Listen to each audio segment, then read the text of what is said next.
به جرئت بهت میگم چه خودم چه تمام مهمونام همه از اون قسمت تعریف میکنن. یعنی اون پشت صحنه رو نداریم بچه‌ای که داره ذوق میکنه. فوق‌العاده بود، خیلی خوب بود. یعنی اصلا حالا دیگه بگیم که اولین اون لباسا اولین بارم تو مراسم من اجرا شد. ببین من کلا دوست ندارم هر جایی برم، اینم بهت بگم. خب واقعا عالیه. من دوست ندارم خب کارمو همه جا ببرم، خب میشه همگانی. فوق‌العاده بود، بی‌نظیر بود. یعنی پیشنهادش هم بر کسی نمیدم، مثلا چیز خوبی هم نیست. کلیپ اصلا واقعا با وجود اونا یه چیز دیگه شد، رقص من یه چیز دیگه شد. یعنی خرابکاریاشو می‌پوشوندن بچه‌ها. دقیقاً. مثلا من میگم دختر خالم برش میگفتش که من دیدم داری سالسا میرقصی، گفتم وای نگار چرا با سالسا انتخاب کرد؟ بهش گفتم نری از این لوس بازی‌ها در، ولی میگه اصلا نگار انقدر این رقص با شکوه بود با وجود بچه‌ها و مثلا کارایی که می‌کردن خیلی عالی بود، خیلی. و یه چیزی هم بگم، اصلا اون چیزی که تصوری که از پوزر و دنسر تو ذهنتون دارین بریزین دور. اصلا اون بال و مال و این چیزایی که ما تو عروسی همیشه میدیدیم اونا رو بریزین دور. نگار لباست خیلی دنباله دار بود و طور سره. آره. ببین من پیشنهادم اینه، من یه دامن اگه یاد بشه یه لباس تنگی بود که یه دنباله بلند داشت. که جدا شد؟ نه خود لباس. بعد باز روش هم یه دامن اکسترا داشت که اونم بلند بود. خب همش بلند بود. من اشتباهی که کردم که واقعا میگم آفرین، من باید لباس زیر و دامن کوتاه میگرفتم و رو دامن اکسترا رو که همونجوری دیگه خیلی بلند بود اونو میذاشتم بلند باشه که بعداً درش بیارم و راحت بشم. ولی من اشتباه کردم، به خاطر که میخواستم زیبا باشه یه لباس تنگ دنبال بلند، هم زیری هم رویی، حالا رویی رو در بردم راحت شدم ولی زیری همچنان بلند و من تمام مدت همه چی بلند انتخاب کردم. نه این کار نکنید. به نظرم اگه دوست دارید که لباس بلند داشته باشید که خیلی هم واسه عکس و فیلم قشنگه، دامن اکستراتون رو بلند بگیرید و دامن زیریتون حتما کوتاه باشه. 2 3 یعنی تو کامل دانایی دیگه. آره لفتی صدا؟ آره خیلی وقت مثل مادر بزرگا حرف میزنه، من همه چی رو میدونم. من واقعا خب راجع بعد من خیلی چیزم خودخواهم، یعنی اصلا یه جایی هم بد باشه خودم بخوام. راجع به دیجی هم نپرسید. نگار مثلا یه چیزی یه چیز در مراسم نگار بگم، من اومدم از وسطش. آقا دیجی اصلا با هیچ که هماهنگ نبود، خیلی عصبانی کرد. ببین من میشناسم دیجی ها، یعنی یه کسی بود که خودمونم به نگار گفتیم اون شب انگاری لش کرده بود با همه حتی مدیریت سالن بهش میمد میگفت. ببین دیجی کسیه که ببین تمام مهمونا اون شب قراره با شما خوش بگذرونن، یعنی با انرژی شما. خب باید به مهمون نگاه کنی، سرتو نباید بندازی پایین. خب اوکی پلی کنی، کلاب نیستش که بگم اوکی من یه روتینی دارم باید پلی کنم. حتی همون کلابی‌ها یا حتی دیجی خفن دنیا رو نگاه کنید داره نگاه میکنه انرژی ملت رو ببره بالا و وقتی می‌بینیم مهمان با یه موزیک حال نمیکنه باید سریع موزیک رو عوض کنی که ریتم مهمون دستت بیاد. پلیلیست بهت داده بود قبل مراسم؟ یه چیز دیگه باز از تجربیاتم میگم من کلا آدم تعارفی‌ام و مثلا دیجی من میگفت من برای شما میترکونم، من میگفتم دیگه تمومه دیگه میترکونه. نه واقعا بهش بگین که دونه بدونه، با اینکه من خیلی با دیجی هم جلسه گذاشتم رفتم هی صحبت کردم. یه چیزی بگم، یه جاهایی من از سلایقم میگفتم دیجی من یکم لجبازی میکرد. مثلا من چند تا مهمونی رو بهش نشون دادم، گفتم مثلا من دوست دارم آهنگای ابی، آهنگای مثلا اینجوری باشه. من گفتم اینا قدیمیان، اینا اصلا مثلا دیجی آقای دیجی عروسی با پارتی و تولد فرق میکنه. آره. و مثلا به من گفت نه تو کاری نباشه، من مثلا بهترین رو میبرم جلو و من اعتماد کردم. حالا دستش در نکنه، مثلا ما یه سری کار خفن هم کردیم، از تهران آوردیم ساکسیفونمون و یه سری از چیزا رو مثلا ویولون و آره از تهران آوردیم و من یکم اعتمادم میکردم دیگه. یعنی مثلا یه حرف قشنگی یه بار به من زد، گفتش که ببین هیچکی به هنر انگار ساپورت نمیکنه، هنر رو هیچکی ارزش نمیذاره، به هنر ارزش بذار تا اون چیزی که دوست داری رو واقعا بگیری. و وقتی من این کارو کردم حالا ناراضی هم نبودم، ولی آره یه ذره دیجی هم تو حالا ببین نمیخواست، حالا مثلا تو حالا هوای خودش میرفت جلو، یعنی خودش اونجوری دوست داشت. حالا من عروسی بودم که یه ذره آهنگای دهه 60 بیشتر دوست داشتم. منم آره ولی نذاشت با اینکه بهش گفته بودم. مثلا اوکی ترند شده که توی عروسی روی پلم و اینا به نظر اونا تولدیه. خب ما اونا رو هم نداشتیم. نه نذاشتن.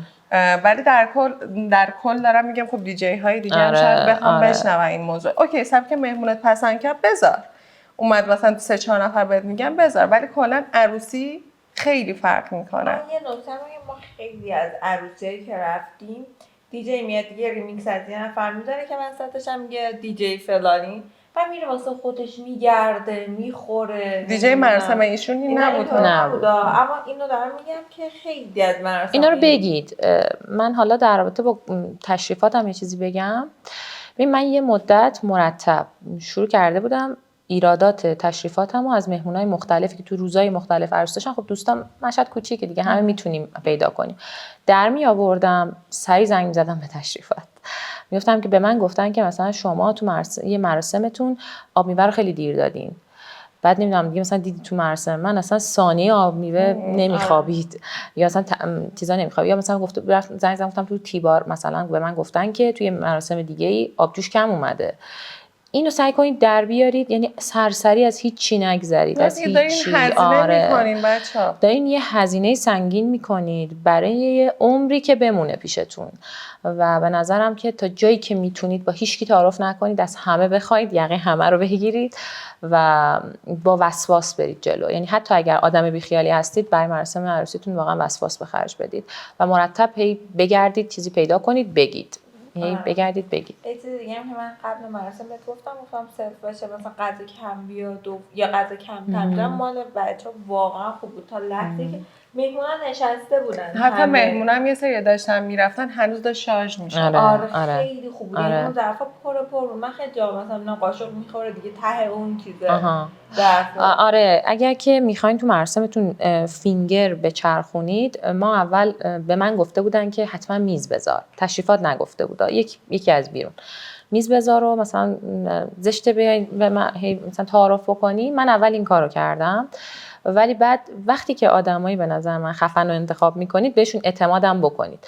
مثلا یکی از جایی که من اعتماد کردم خیلی هم راضیم، تشریفات به من گفتش که نه اجازه بده ما بچرخونیم. بعضی از مهمونا خیلی دیر میان، نه اصلا پا نمیشن. آره اصلا دیر میان، بعد میزت خالی شده. مثلا خیلی چیزای قشنگی بود که به من گفت، نکته‌ای که گفتن. آره به من گفتن و خب نکته‌ها رو چند تاشو دوست داری؟ خب بر جالب بوده نشیدی میتونی بگی. آره یکیش همین بود که مثلا میز اینجوری نذارید. حالا یکیش این بود که تایم شامو جدا کردیم.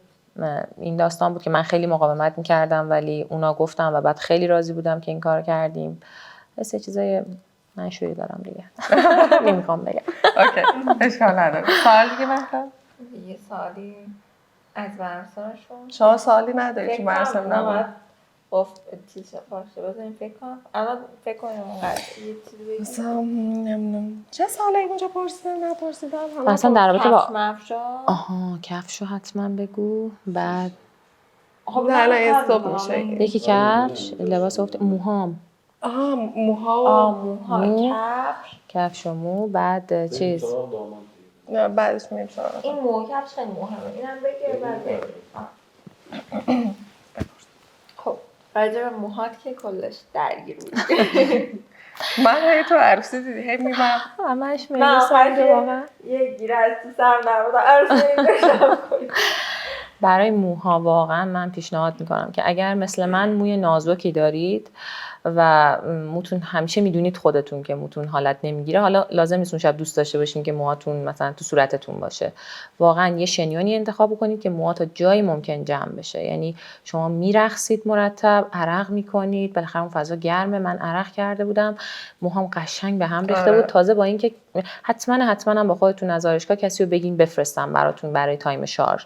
با اینکه من تایم شارژم داشتم 2 بارم شارژ شدم، ولی بازم یادتونه دیگه آخر مراسم چون مدل موها رو ریخته بودم تقریبا توی صورت و اینا رو جمع نکرده بودم، همه اینا خیس شده بود، وز کرده بود. اصلا تمام مدت من به خاطر موها ناراحت بودم. تایم شارژ چیز می‌کردی جمعش می‌گفتی باید جمعش می‌کردم. آره اشتباه کردم. خیلی از عروسای توی تابستون اصرار دارن موهای باز داشته. اصلا تو تابستون هم نبود. آره. و اصرار دارن باز بشه. ببین ساعت 5 عصر ما وز شده. دقیقاً. مو رو تا جایی که ممکنه ببندید. عرقی میشه اینا. یکی 2 لاخ بزنید بیفته. تابستون واقعا جمع کنید. کلا حالا با توجه به اون جنسمون هم میدونید دیگه. حتی تو زمستون، چون زمستون هم توی فضای بسته است بالاخره دیگه، فضای بسته گرمه دیگه. به نظر من باید جمع باشه. میگم تو آتلیه خراب میشه قبل مراسم. تو تابستون یکی از ناراحتی‌های من بود دیگه قشنگ. یکی دیگه هم ناراحتی دیگه تونم کفش. با این که من جز عروسایی بودم که میدونستم باید کفش راحت داشته باشی و کلی هم به این قضیه فکر کرده بودم، بازم کفش ناراحت با خودش آورد. دو تا هم کفش آورده ناراحت. بودم بازم ناراحت. هنوز بعد از اینکه یه هفته از مراسم من میگذره من پاهام ناراحته، واقعا اصلا فاشید کرده پاهام، اذیتم. آره به کفش خیلی، واقعا کفشو خیلی جدی بگیرید. یکی لباس بلنده که کفشو خیلی جدی بگیرید. میگم کفش ناراحت مسلما خوشگل‌تره، مثلا پاشنه تیز خب خیلی قشنگ‌تره. لش داره خرابکاری میکنه. آها. پاشنه تیز خب مسلما خوشگل‌تره. من اینو واسه مراسم عقدم و اینا اوایل و عکسام و اینا پاشنه تیز پوشیدم. بعد اومدم بعدش این گول این برندها، این برندسازی ها رو نخورید، فلان فلانی. با کفش تمرین داشتی راه بری توی پات کنی مثلا همینطوری توی طول روز باشه؟ نه زیاد. باید بچه کفشی که میگیرین پاتون کنین که اون پا هم عادت کنه اون کفش هم یه ذره باز شه، ولی در کل با خودتون یه کفش راحت حتما همراه داشته باشین. به خصوص کسایی که قدشون بلنده اصلا نیازی نیست حتما خیلی همش پاشنه پاشون باشه. حالا کسایی که قدشون کوتاه‌تره میتونن کفشای لژ راحت با خودشون بیارن. به نظرم لژ خیلی گزینه بهتریه. ولی ببین عروسایی که عادت دارن دامنشون رو بالا بگیرن میدونید زشته. آره دیگه منم مثلا لباسم چاکدار بود، کفشم دیده میشد، برای همین تو انتخاب کفش انقدر در نهایت اشتباه کردم. ولی میگم دیگه منم باز با خودم میگفتم که چون برنده فلانه حتما کفش راحتیه دیگه، و حتی پام هم نمیکردم خیالم راحت بود، ولی نه واقعا این نیست. یعنی باید یه کفشی باشه که مطمئن باشید راحته. مهلا خیلی سر صدا میکنه، نمیدونه ما داریم ویدیو میگیریم. ببخش چرا اتفاقا. خب بریم سراغ داماد. مهلا بیا، میخوایم بریم سراغ داماد. بدو بیا این تیکه رو بیا. بچه دامادم الان آماده شده، بهش گفتیم که میخوایم بزنیم. خب دامادمونم زود از عروسی رو مهلا دوباره دست بزن. داماد داری؟ داماد جواب نمیده. داماد چند میخوای به اون شماره دیگه زنگ بزن با چیز؟ آره باشه فیس تایم. باشه فیس تایم میگیرم. من بابت استاپ شدن ایرانه دیگه، اینترنت هم ضعیفه. عذرخواهی میکنم. از دامادم بپرسیم کچلوارش از کجا گرفت؟ استانبول. هلو کیفیت عوض شد. دامادمون با کیفیت شد. سلام علیکم. داماد چطوری؟ خوبی شما؟ گوشی بیار بالاتر. سلام داماد چطوری، خوبی؟ داماد چرا دختر از ایران گرفتی؟ همین اول ببرمت تو چالش. این همه دختر چرا اومدی دختر ما رو گرفتی؟ برای که تنها دختری بود که تونست قلب منو بگیره. نه جدی 3 تا ملاکی که واسط مهم بود واسه ازدواج. چون ببین الان خب میکروفون رو بزنیم نزدیکتر باشه، ببخشید. ببین الان خب هم همه پسرایی که توی جامعه هستن یه گاردی دارن واسه ازدواج. خب 3 تا ملاک که واسط مهم بوده که اونو یه خانم داشته باشه و باشه ازدواج کنین چی بوده؟ ملاکای خودته. خب از نظر من خودساختگیش، خب اینکه حالا مستقل باشه، بعد در این حالی که همه چی رو داره ولی منو دوست داشته باشه. اوه یکم خودها هست منو دوست داشته باشه. بعد خب 100% حالا زیبایی یکی از ملاکام بوده، ولی خب این همه چی نبوده. یعنی من خب آشنا شدیم با هم دیگه، با نگار جان ما با هم دیگه خب تایم گذروندیم، وقت گذروندیم با هم دیگه، و خیلی مهم بودش که خب ببینم واقعا خب شخصیتش چجوریه. به این جمال مثلا آدم عصبانی نیستش، به این جمال آدم مثلا بگم دنبال قاتل پوستی میگردم، مثلا دنبال بهانه بگیره. من همینم، پس من رو آلا ازاش بگم. بعد خب 100% این ملکه شخصیتی برام مهم بودش و گفتم خب 100 زیبایی که حالا بود، ولی میگم من فیلتر داشتم. یعنی اول فیلتر خانواده، مثلا به نظر من اینو اصلا قبلا فکر می‌کردم مهم نیست. خیلی مهمه به نظر من. خب اینو بعد من متوجه شدم، بعدی که اومدم تو در بودم، چون مثلا اون سال‌هایی که اوکراین زندگی می‌کردم اونقدر با ایرانی‌ها در تماس نبودم، اصلا یکسره با اوکراینی‌ها بودم. تو آلمان که اومدم اتفاقا با ایرانی‌ها خیلی بیشتر بودم و بعد فهمیدم واقعا خانواده چقدر مهمه. خیلی. و همین دیگه وقتم اصلا تلف نمی‌کردم که بخوام با هر کسی صحبت بکنم، مثلا تایم بذارم اینا. یعنی اولین فیلتر خانواده بود، بعد حالا اگه زیبایی اوکی شد، بعد تازه تایم داشتیم صحبت کنیم ببینیم خب اخلاق، شخصیت، اینها دیگه. مرسی. یه لحظه داماد، ببین منو ریکورد بکنیم گوشیو، نه؟ آره. ریکورد داری میکنی؟ اون چیزه صدا نمیافته، ولی ما داریم صدا رو ضبط میکنیم که روش بزنیم.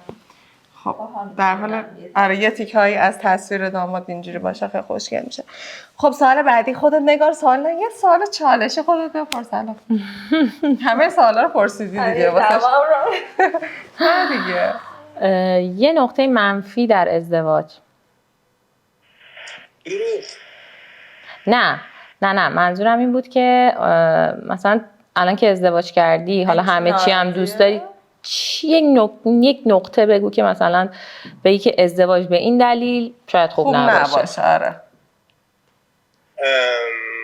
خب ازدواج نگاه کن، تمام نکاتی که میتونه برای ازدواج مثبت باشه بستگی به نوع دید و نگاه شما به همه اونا میتونه منفی باشه.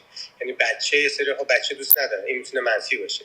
با هم زندگی کردن، یه سری اصلا حوصله کسی رو ندارم، میگن اصلا نمیتونم با این نفر توی اتاق باشم. خب و این با هم بودنه یا اینکه فقط مال یک نفر باشی، فقط با یک پارتنر باشی، خیلی‌ها اینو نمیتونن درک کنن. خب بگن نه من اصلا نمیتونم. نه برای شخص شما عزیزم. ببین من یادمه که یه روز بعد عروسی خدای که تو مدت آشنایی قبل از ازدواجم گفتم من پیچوندن که خیلی زیاد میدیدم به جمعه ما به اینجا نمیرسیم.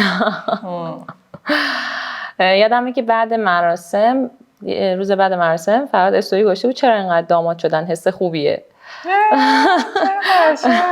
آره که آیا تا حالا مثلا نقطه‌ای هم بوده، نکته‌ای هم بوده که بگی مثلا به این دلیل شاید داماد شدن حس خوبی هم نباشه؟ خب همون حرف که ملیسا زد دیگه، همه گارد دارن نسبت به ازدواج. منم داشتم، منم خیلی گارد داشتم به ازدواج. اصلا گفتم با خیلی وارد رابطه نمی‌شدم. مثلا چرا اصلا بخوام آزادی خودم و بخوام تنهایی خودم و اینها رو بخوام مثلا فدای رابطه بکنم که بعد تهش بخواد مثلا پیچوندن باشه یا هر چیز دیگه که باز به شکست مثلا منجر بشه. خب و رو همین حساب اون موقع واقعا خب دوست داشتم، گارد داشتم، ولی تونستم خدا رو شکر کسی رو پیدا بکنم که خیالم از همه جهت بهش راحت باشه. واقعا لا حول ولا قوت الا بالله العلی العظیم. بزنم به تخت چشم نزنین بچه‌هامو، ان شاءالله خوشبخت بشن و عاقبت بخیر ان شاءالله. بردن تعریف کنه، یعنی حتی من یکی از نگار جان گفتم قرار داشتم میرفتم بیرون، بعد من بعد آزمایش بدم نمی‌تونستم چیزی بخورم، بعد گفتش که من تنهایی برم دور بخورم. گفتم آره در آینده باید حتی دور خوردن شما برای من جذاب ای نه مهرا سوالی نداری از داماد؟ آرایشگاه و لباس داماد از آرایش شب مراسمت راضی بودی؟ آرایشگاهی که رفتی و لباست؟ چون بالاخره ما الان از عروس در مورد آرایشگاهش سوال کردیم، در مورد مثلا لباسش پرسیدیم. خب خیلی پسران خب دوست دارن اطلاع داشته باشن مثلا چه کت شلواری بگیرن یا چه جایی رو انتخاب کنن که مناسب تره. یعنی ما کت شلواری خب از ترکیه گرفتیم. خب دبلیو کالکشن اون اصلا یک داستان، یک سفر جدایی ما کردیم به ترکیه فقط برای خرید لباس و اینها، چون عروس خیلی حساس بودش و کت شلوار از اونجا خریدیم. خیلی راضی هم بودیم دیگه واقعا. این حساسیت‌ها رو دوست داری یا نه؟ حساسیت‌هایی که گفتی عروس حساس بوده، چون بعضی آقایون دوست ندارن بابا گیر نده این چه کاری، حالا یک کت شلواره. حساسیت‌ها نگاه کن میتونه اذیت کننده باشه خب وقتی خیلی زیاد باشه، ولی عروس قابل مذاکره است. حساسیت به جایی داشته. اینی که مثلا به تهش برسه باز قابل مذاکره است. مثلا روی سری چیزا واقعا خب من اگه کسی یک کلام یک حرف باشه اصلا نمیتونم مشکل کنم. من فقردینی هم بودم. یه دونه داریم کناره. آره خیلی لبخند زد. هنوز قابل مذاکره است، یعنی میتونیم منطقی صحبت کنیم که چرا آیا چرا ما حساب کردیم مثلا خب آیا واقعا مثلا میتونیم لباس بهتری بخریم و کار دیگه البته داشتیم استانبول برای همین مثلا ما رفتیم و آره لباس خیلی دوست داشتم. حساسیت‌های عروس خب یه ذره میگم چیز هست، ولی وقتی من میذارم کنار هم این باعث میشه کیفیت اون زندگی منم ببره بالا. بله جان آروم. پارتنر من 100% وقتی حساسیت زیادی داره کیفیت زندگی منم میبره بالا. ولی خوبی عروس مثلا این بودش که حالا اصلا جزئیات نمیشه بگم، ولی مثلا اگه بهش میگفتم صبر کن باشه صبر میکرد. باشه. صبر نمیکنم اصلا ما به جا نمیرسیم. خب ولی اینی که مثلا میگفت من فقط اینو میخوام، گفتم باشه فقط همونو برات میگیرم، ولی باید مثلا 4 ماه صبر کنی. باشه. خب اینکه صبر میکنه این آدم یعنی چی قابل مذاکره است. البته شما هم انجام میدادی. بعضی وقتا بعضی از پسرا صبر میکنی ولی انجام نمیدن. آره بعضی بعد وعید الکی، ولی خب شما هم دیدی خب انجام میدادن، صبر هی بیشتر شده. صبر زیاد. دو طرف. داماد از آرشگاه چی راضی بودی؟ آرشگاه خیلی راضی بودم. آره خیلی خوب درستم کرده. کوتاهی موام من تو استانبول کوتاه کردم که خیلی خوب بودش. تو همون آرایشگاهی که شما گفتی. آرایش گیریم اینها آرایشگاه کلاسیک بود، خیلی خوب بود. حالا نمیدونم اینو بعد بگم نه قیافه بودن. قیافه بودن؟ به من آره این عروسا این مطلب بگم حالا روی دوربینم اونوری بچه‌ها اینا عروس داماد آدم دوست بهشون بخندی، انرژی خوب بدی، حس چون باید انرژی داشته باشن که برن اونو به مهموناشون بدن. اوکی خب من میکاپت کنم مثلا قیافه بگیرم حس انرژی بد بگیم یا داماد آدم حالش بد میشه. شروع روزشونه دقیقاً. این انرژی بد رو لطفاً اگه شبش هم از هر جا ناراحتین به مردم انتقال ندین، به خصوص به عروس داماداتون. حالا نمیدونم نه کلا میگم من مثلا مدلم اینطوریه که کلا آدم خیلی مثلا اوکی ام فلان اینها، ولی اگه کسی برام قیافه بگیره منم بعد قیافه میگیرم. آره من گیر کرده بودم بعد اینا همه شاکی بودن که چرا دقیقاً گیر کردی؟ خب گیر کردم میگم چیکار کنم؟ در صورتی که یه ساعت هم زودتر آماده بود از تایم مقرر. طرف شد مثلا انتظارش بود که من بگم اوه ببخشید شرمندم داداش فدات شم من عذرخواهی میکنم فلان خدا من دیر شد من ترافیک بود. نه همینجوری که تو گفتی اسمش. آره کلا یکم مدلشون یکم خوشگله. اونطوریه واقعا. آره تبلیغ منفی میریم واسه شون. اوکی مهرس حالا دیگه تموم دیگه نه. مرسی فرجون. مرسی داماد. ان شاءالله که دوباره بیای ایران ببینیمتون، حضوری ببینیمتون. خواهش میکنم حتما. ان شاءالله شما بیاید برلین. حتی برلین که هر جای اروپا شما یک ویزا گرفتین یک کال با من میکنید. باشه بذار نگارم بیاد پیشه. وقتی نگار بیاد پیشه اون موقع حتما راهمون باز میشه ان شاءالله. ان شاءالله بزن. با اجازهتون مرسی که اومدیم. ممنونم از لطفتون. مرسی عزیزم. خدا نگهدار. پایینم دلش تنگ شد. من گریه میشه عروس من شوهرم. خب نگار اگه صحبتی مونده راجع به کلیاتش صحبت کردیم. آره کلیاتو صحبت کردیم. هم صحبت کردیم دیگه چیزی نمونده. نه دیگه فکر نمی‌کنم. اگه بچه‌ها سوال داشته باشن که باز از آره هر سوالی که داریم بگین، چون ما عروسای مختلفو قرار میدیم. عروسای خودمون کسی که حالا ما میشناسیمشون و کم کم میاد دیدی بزرگ شدیم عروسای دیگه. آره میگم چون عروس نرفته خونه خودش نمی‌کنه خودش بعد بره خارج از اینا دیگه سوالای جهیزی اینا نداره. اصلا میکروفون من اونجاست. خودت صحبتی نداری بکنی؟ من به عنوان آخرین واقعا توصیهم این دفعه دیگه با عروس دومادان نیست، واقعا با ودینگ پلنراست. یعنی کسایی که مرتبط با عروس دومادان واقعا ازشون خواهش میکنم یکم از داستان، ببخشید اینجوری میگم ولی باند و باندبازی و نمیدونم اینو معرفی کنیم چون که مثلا با ما کار میکنه یا نمیدونم هر چیزی، من خواهش میکنم ازشون ببینید اینو درک کنید که درسته که بیزینس شماست ولی برای عروس‌دامادا یکی از مهمترین شبای زندگیشونه. یعنی درسته که شما هر شب عروس‌داماد میبینید و براتون اصلا دیگه طبیعیه این قضیه.